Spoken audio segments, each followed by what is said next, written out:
Hello everyone, स्वागत है आपका हमारे चैनल में। आज हम पढ़ने वाले हैं बाल मनोविज्ञान के महत्वपूर्ण टॉपिक मानसिक विकार। आज हम मानसिक विकार से संबंधित महत्वपूर्ण तथ्यों को पढ़ेंगे और उसके बाद इससे संबंधित महत्वपूर्ण प्रश्नोत्तर भी देखेंगे जो आपके एग्ज़ाम में अक्सर पूछे जाते हैं। तो चलिए शुरू करते हैं। पहला, डिसलेक्सिया।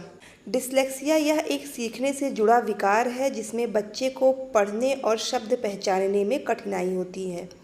यानी यह पठन संबंधी विकार है जिसमें बच्चे को पढ़ने में कठिनाई होती है। लक्षण देख लेते हैं। अक्षरों को उल्टा पुल्टा पढ़ना, जैसे बी को डी या पी को क्यू समझना।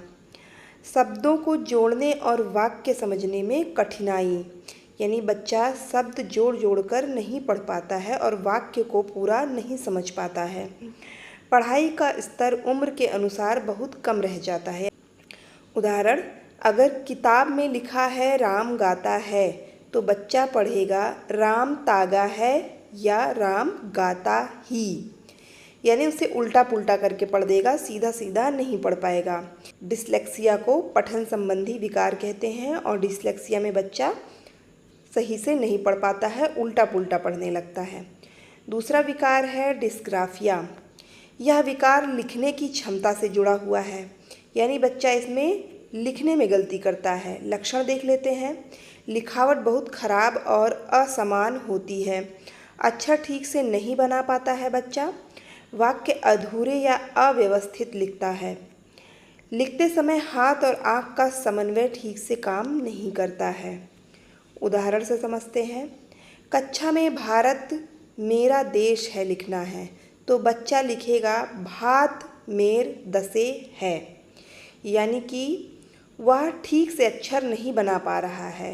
लिखावट भी उसकी अच्छी नहीं होगी और वह अधूरे वाक्य लिख रहा है और अव्यवस्थित तरीके से लिख रहा है। ऐसा क्यों होता है? क्योंकि हाथ और आँख का समन्वय ठीक से काम नहीं कर पाता है। इसलिए डिस्ग्राफिया को लिखने संबंधी अक्षमता कहते हैं या लेखन विकार कहते हैं। तीसरा है डिस्कैल्कुलिया।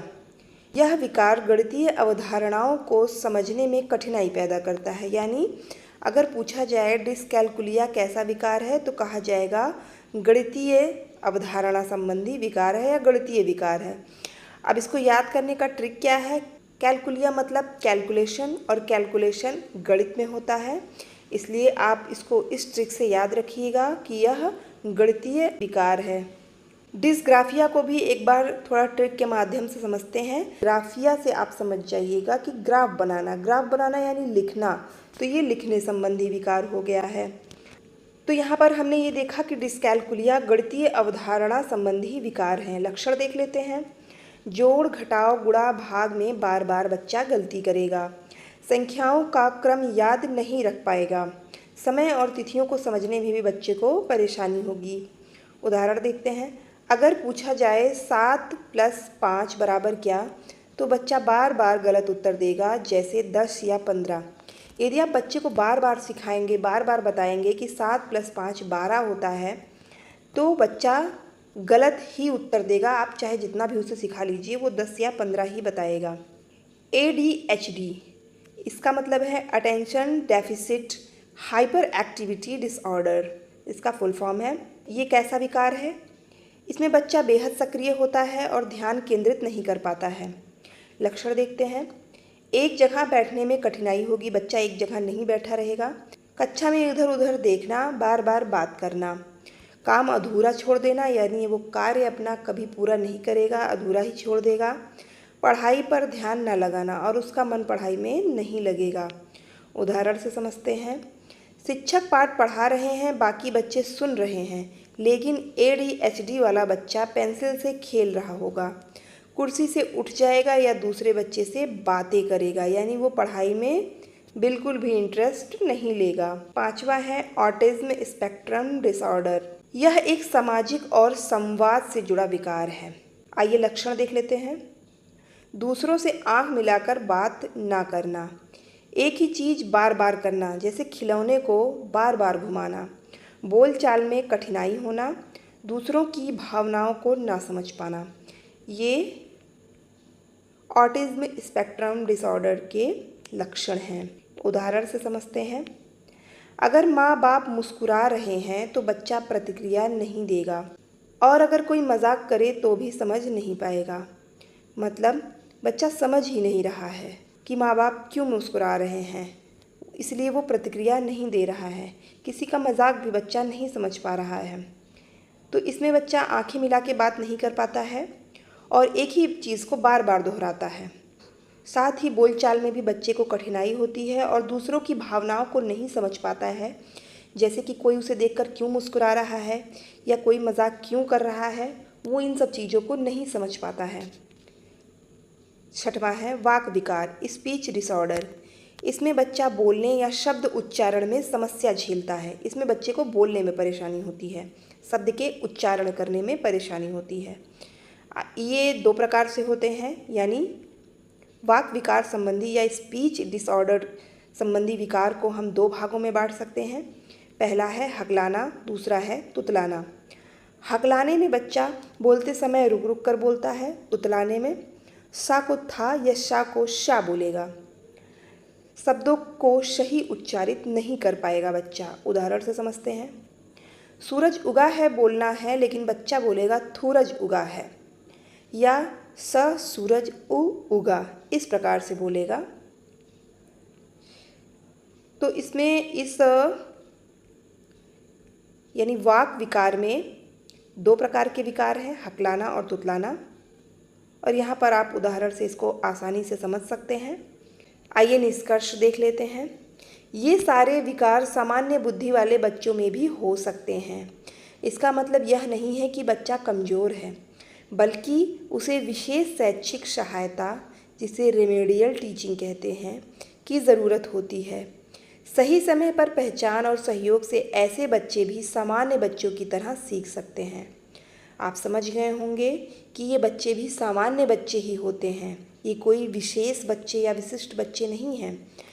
इन्हें रेमेडियल टीचिंग के माध्यम से सामान्य बच्चों की तरह ही सिखाया जा सकता है। आइए अब हम महत्वपूर्ण प्रश्नोत्तरी को देख लेते हैं, जो अक्सर एग्ज़ाम में पूछे जाते हैं और पूछे जाएंगे, इसलिए आप इन्हें ध्यान से देखिएगा और याद कर लीजिएगा। मानसिक शैक्षिक विकार। प्रश्न नंबर 1, डिसलेक्सिया किससे संबंधित विकार है? तो आपको मैंने बताया था पठन संबंधी विकार है, तो यहाँ उत्तर होगा पढ़ने से। उत्तर ए, डिसलेक्सिया में बच्चा अक्षर और शब्द पहचानने में कठिनाई महसूस करता है। प्रश्न नंबर 2, अगर कोई बच्चा भारत को भात पढ़ता है तो वह किस विकार से ग्रसित हो सकता है? उत्तर है डिसलेक्सिया, यानी पठन संबंधी विकार से। तीसरा, डिस्ग्राफिया वाले बच्चे में सबसे बड़ी समस्या होती है गणना करना, साफ सुथरी लिखावट करना, दूसरों से संवाद करना, ध्यान केंद्रित करना। तो उत्तर होगा साफ सुथरी लिखावट करना। मैंने आपको बताया था डिस्ग्राफिया लेखन संबंधी विकार होता है। प्रश्न 4, निम्न में से कौन सा लक्षण डिसकैलकुलिया का है? तो मैंने आपको बताया था कि कैलकुलेशन यानी गणित, गणित का मतलब है जोड़ घटाव में गलती करना, यानी गणित संबंधी विकार है।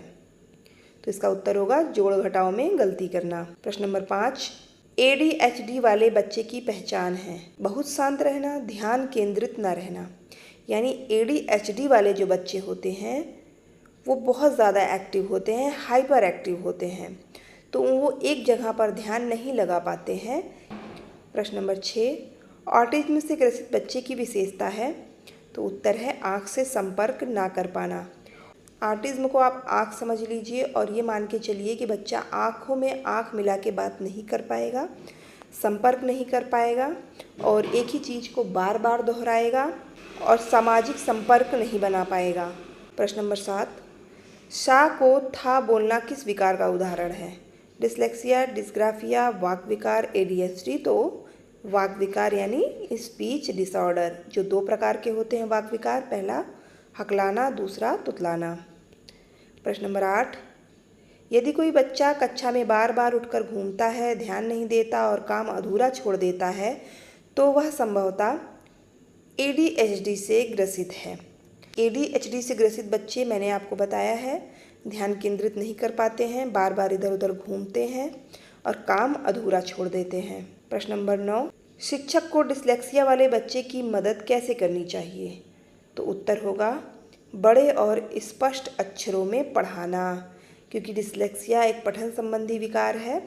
तो बच्चे को अगर हम बड़े बड़े शब्दों में लिखेंगे, बड़े बड़े अक्षर लिखेंगे और स्पष्ट अक्षर लिखेंगे तो वो साफ साफ देखेगा, तो हम इस पठन संबंधी विकार को दूर कर सकते हैं। प्रश्न नंबर 10, शिक्षक को ADHD वाले बच्चे के लिए कौन सी रणनीति अपनानी चाहिए? तो उत्तर होगा उसे छोटे छोटे कार्य देकर प्रोत्साहित करना, क्योंकि ये बच्चा हाइपर एक्टिव होता है तो इसे लंबे कार्य देने पर ये बोर होने लगता है। बोर होने की वजह से ही ये इधर उधर घूमता है, ध्यान नहीं देता और काम को अधूरा छोड़ देता है। इसलिए इस बच्चे को छोटे छोटे टास्क देने चाहिए, छोटे छोटे कार्य देने चाहिए और इंटरेस्टिंग कार्य देने चाहिए, जिससे वो उस कार्य को पूरा करे। प्रश्न नंबर 11, डिस्कैल्कुलिया वाले बच्चों के लिए क्या सहायक होगा? उत्तर चित्रों और वस्तुओं के माध्यम से गणना सिखाना। यानी जो बच्चा डिस्कैल्कुलिया से ग्रसित है, यानी गणितीय विकार से ग्रसित है, उसे चित्रों और वस्तुओं के माध्यम से गणना सिखाया जाए तो वो आसानी से समझ लेगा। प्रश्न नंबर 12, ऑटिज्म वाले बच्चे को सिखाने का सबसे अच्छा तरीका है दंड के द्वारा, पुनरावृत्ति और दृश्य सामग्री के द्वारा, कठिन विषय तुरंत पढ़ाना, उसे अकेला छोड़ देना। तो उत्तर होगा पुनरावृत्ति और दृश्य सामग्री द्वारा समझाना। यानी लेखन सामग्री या पठन सामग्री और उसकी आँखों के बीच में ठीक से संपर्क नहीं बन पाता है, इसलिए उसे दृश्य सामग्री द्वारा पढ़ाना चाहिए, जिससे वो मूर्त रूप से देख सके, छू सके और बार बार पुनरावृत्ति करानी चाहिए, जिससे ये बच्चा जल्दी सीखता है। प्रश्न नंबर 13, डिस्लेक्सिया से पीड़ित बच्चे को सबसे अधिक कठिनाई किस में होती है? तो उत्तर है शब्द पहचानने और पढ़ने में, क्योंकि डिस्लेक्सिया पठन संबंधी विकार है। प्रश्न नंबर 14, डिस्ग्राफिया वाले बच्चे के लिए उपयुक्त शिक्षण रणनीति कौन सी होगी? उत्तर है लिखने का अधिक अभ्यास कराना, क्योंकि डिस्ग्राफिया लेखन संबंधी विकार है, इसलिए बच्चे को अधिक से अधिक लिखने का अभ्यास कराना चाहिए। प्रश्न नंबर 15, यदि कोई बच्चा 2 + 3 = 8 लिखता है तो संभवतः है? तो उत्तर होगा डिस्कैल्कुलिया से ग्रसित है। प्रश्न नंबर 16, ADHD का पूरा रूप है? तो उत्तर होगा attention deficit hyper activity disorder. इसको आप याद कर लीजिएगा, मोस्ट इम्पॉर्टेंट है। प्रश्न नंबर 17, ऑटिज्म से पीड़ित बच्चा प्रायः किस में कमज़ोर होता है? तो उत्तर होगा सामाजिक संपर्क। ऑटिज्म यानी आँखों से संपर्क ना बना पाना, इसमें सामाजिक संपर्क भी आएगा। वो बच्चा किसी की आंखों में देखकर बात नहीं कर पाता है और प्रायः वह अकेला रहना पसंद करता है। प्रश्न नंबर 18, वाक विकार स्पीच डिसऑर्डर का उदाहरण कौन सा है? तो उत्तर होगा हकलाना। अगर यहाँ पर तुतलाना दिया होता तो वो भी उत्तर में आ जाता, क्योंकि वाक विकार 2 प्रकार के हैं, हकलाना और तुतलाना। प्रश्न नंबर 19, डिस्लेक्सिया से पीड़ित बच्चों को पढ़ाने में सबसे अधिक उपयोगी है? उत्तर होगा फ्लैश कार्ड और बड़े अक्षर। प्रश्न नंबर 20, डिस्ग्राफिया वाले बच्चे को लेखन सुधारने हेतु क्या कराया जाना चाहिए? तो उत्तर है कैलीग्राफी, साफ लिखने का अभ्यास। कैलीग्राफी का मतलब होता है साफ लिखने का अभ्यास। तो एग्ज़ाम में जब भी ये क्वेश्चन आएगा, वहाँ पर साफ लिखने का अभ्यास नहीं लिखा रहेगा, वहाँ पर सिर्फ कैलीग्राफी लिखी रहेगी, इसलिए आप लोग कैलीग्राफी का मतलब याद कर लीजिएगा। प्रश्न नंबर 21, कौन सा विकार विशेष रूप से गणना से जुड़ा है? तो उत्तर होगा डिस्कैल्कुलिया। प्रश्न नंबर 22, ADHD बच्चे को कक्षा में पढ़ाते समय शिक्षक को क्या करना चाहिए?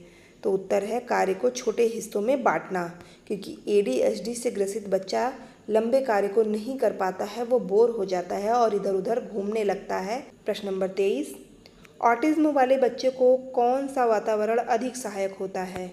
तो उत्तर है नियमित और संरचित वातावरण। प्रश्न नंबर 24, स्पीच डिसऑर्डर से ग्रसित बच्चा सबसे अधिक किस में समस्या अनुभव करता है? तो उत्तर है बोलने और उच्चारण करने में। स्पीच से आप समझ जाइए कि बोलना और उच्चारण करने से ही संबंधित है। प्रश्न नंबर 25, निम्न में से कौन सा कथन सही है? डिस्लेक्सिया पढ़ने की समस्या, डिस्ग्राफिया लिखने की समस्या, डिस्कैलकुलिया गणना की समस्या, उपयुक्त सभी, तो आपको पता है कि उपयुक्त सभी। फ्रेंड्स, मैंने यहाँ पर मानसिक विकार जो पठन, लेखन और गणित संबंधी विकार है मैंने आपको पढ़ा दिया है और साथ ही साथ उससे संबंधित मैंने 25 महत्वपूर्ण क्वेश्चन आंसर भी सॉल्व कराए हैं जो आपके एग्ज़ाम में आते हैं। बाल विकास का मैंने पार्ट 1 आपको दिया है और पार्ट 2 भी जल्द ही मैं अपलोड करने वाली हूँ, लेकिन मैंने सोचा कि बीच में आपको थोड़ी थोड़ी क्वेश्चन आंसर की भी प्रैक्टिस कराती रहूँ और आपकी तैयारी अच्छे से अच्छी हो, क्योंकि तैयारी में प्रैक्टिस सबसे ज़्यादा महत्वपूर्ण होता है। आप जितना अधिक प्रैक्टिस करेंगे आपकी सफलता उतनी ही निश्चित हो जाएगी। आज के लिए इतना ही, धन्यवाद।